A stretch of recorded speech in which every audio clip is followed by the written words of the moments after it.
Welcome to 4C Radio. We are broadcasting from Christ University Central Campus, Bangalore. 4C Radio is brought to you by Department of Media Studies, Christ University. For all who are looking for a platform that focuses on communities, commons, climate, and communication, this is the place to be. What's more, this station is run by the diverse students and dedicated faculty of Christ University. Tune in to experience hard-hitting interviews, fact checks, and myth-busting, on-ground stories, campus news, and all the creative expressions of our community.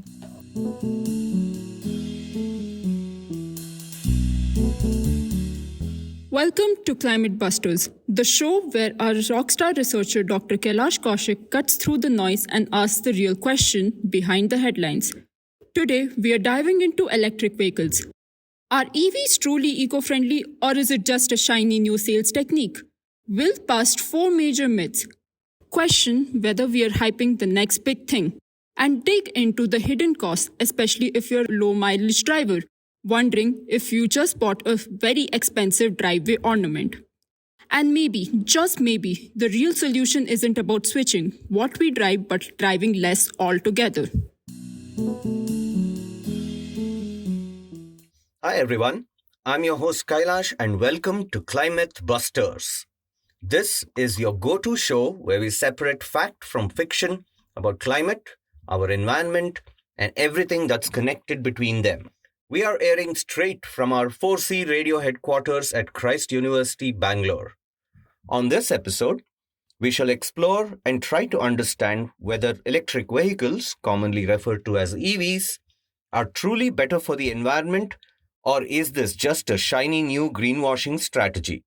At a time when society has welcomed EVs with open arms, two-wheelers, three-wheelers, four-wheelers, and shout out to our own BMTC and KSRTC, we have EV buses plying between cities. Although we might think we have gotten closer to our imagined futures with electric cars, we as critical thinkers ought to ask the question, are EVs really as eco-friendly as they claim? Let's find out.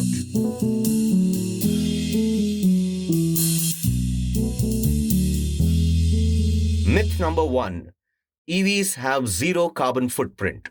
Now, before you comment, we know the problems around the concept of carbon footprint. But for that, we need a whole episode, and you bet we are going to do one for it. But for now,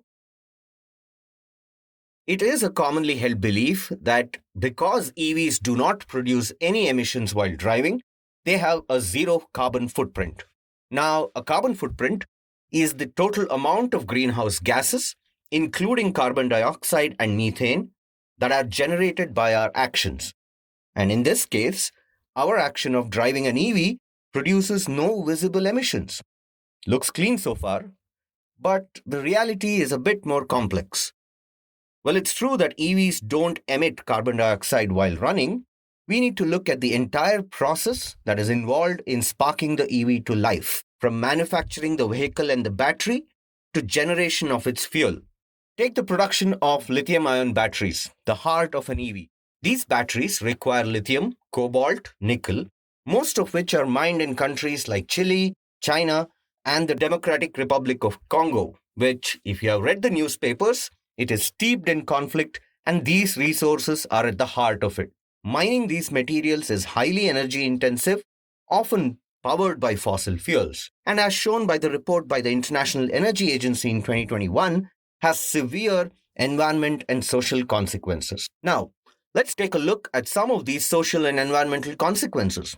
Cobalt mining, for example, has been linked to child labor and unsafe working conditions in the Democratic Republic of Congo, as reported by Amnesty International in 2021. And according to the World Resources Institute, lithium extraction in Chile requires massive amounts of water, leading to groundwater depletion and harming local agriculture. The supply chain for these materials is far from green, meaning EVs have a hidden environmental cost long before they hit the road. And where does our electricity come from? In South India, Tamil Nadu and Karnataka have strong renewable energy contributions, thanks to wind and solar power. Tamil Nadu in particular has one of the highest wind energy capacities in India. But we need to remember, even hydroelectric power generation in dams have huge environmental consequences. But that again is for another episode. So you better hit that follow button now that you have had a taste of what a few future episodes would be like. Now back to the electricity. In addition to hydropower, states like Andhra Pradesh and Telangana still depend heavily on coal based power plants, which contribute to high carbon emissions as illustrated in the CEA's report in 2023. So, if you're charging your EV using electricity from a coal dominated grid, you're still indirectly burning fossil fuels. In fact, studies by the International Council on Clean Transportation have shown that EVs charged in coal heavy grids may emit as much carbon as a fuel efficient petrol car over their lifetime. That means the environmental benefit of an EV isn't automatic. It depends on where you live and how your electricity is generated. So, do EVs have a zero carbon footprint? Maybe not.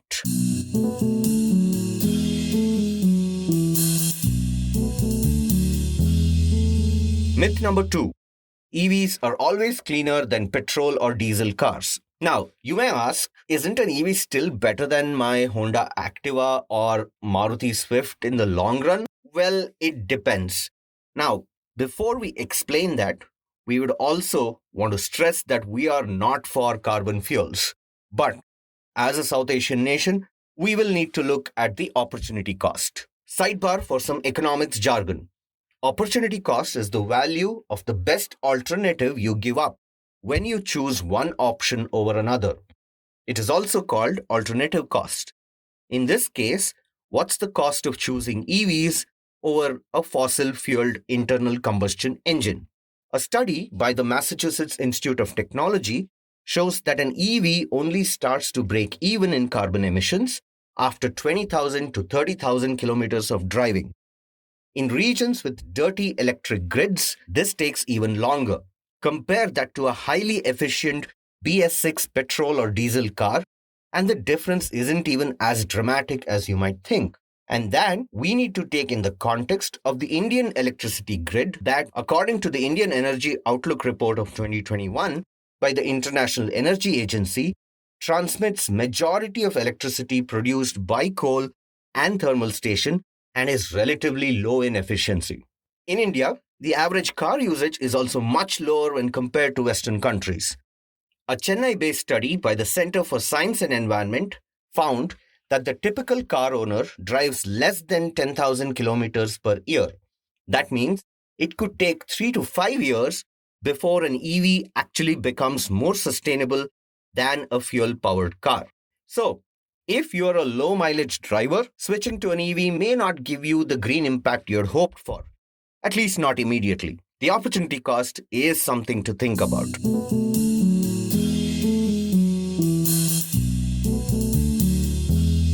Myth number 3.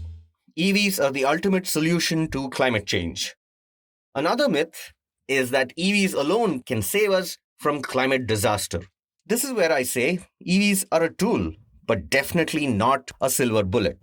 Instead of blindly pushing for EV adoption, we need better urban planning and improved public transport systems.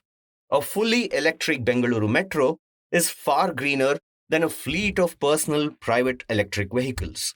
Tamil Nadu's push for electric buses and a similar adoption by BMTC and KSRTC is a smart and more scalable approach to reducing emissions than encouraging every individual to buy an EV.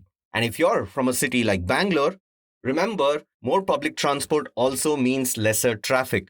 A single bus can carry people who would normally take 40 to 50 cars on the road. A metro train can carry over 1,000 passengers in the space which is normally occupied by a few dozen cars. Now that's a Bangalore I want to live in. While EVs might provide some relief from emission, it will not matter if we are not focusing on the entire value chain to be carbon neutral. Moreover, with every production, remember, we also produce waste, and EVs are no different. From batteries to the vehicular bodies and tires, we will be increasing the waste produced because of EVs. Moreover, the disposal of lithium batteries is also a concern, as improper disposal might result in contamination of the soil and water with rare earth metal. At a time when we are struggling with waste management and its repercussions on environment and human health, we really need to think how we produce our EVs. Also, let's not forget the used vehicle market in India. Cars, two-wheelers are used for decades, unlike in Western countries where they are replaced more frequently. Disposing of an old petrol car just to buy an EV may create more waste than good. Sometimes the greener choice is just to maintain your existing vehicle well and use public transport as often as possible. So, what's the smartest move for our environmentally conscious listeners? There are some solutions. If you live in a city like Chennai, Trivandrum, or Bangalore, with some decent public transport, please use it. Does this mean that the infrastructure of public transport is developed enough in these cities? Certainly not. But we shall also do an episode on that, so stay tuned for that. Now, if you drive often and your electricity comes from renewables, like Tamil Nadu's wind power, an EV could make sense. Two-wheelers are more sustainable than electric cars because they use smaller batteries and consume less electricity. At the end of the day, EVs are a step forward, but not a magic wand. The key is reducing overall dependence on private transportation, move towards urban planning that encourages walking and cycling, and not just stop at switching fuel sources. So, there you have it. That's our verdict. And that's it for today's episode of Cli-Myth Busters. I hope we busted some misconceptions and sparked some new thoughts. Share your thoughts in the comments below. If you enjoyed this episode, share it with your friends and family. And remember, question everything, especially when it comes to climate change. This is Kailash signing off. See you next time on Cli-Myth Busters.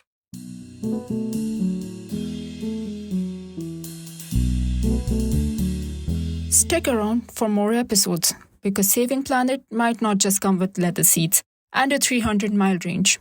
This episode was edited by Srinivas Aditya, illustrated by Vernika Singh. This podcast was researched and presented by Dr. Kailash Kaushik.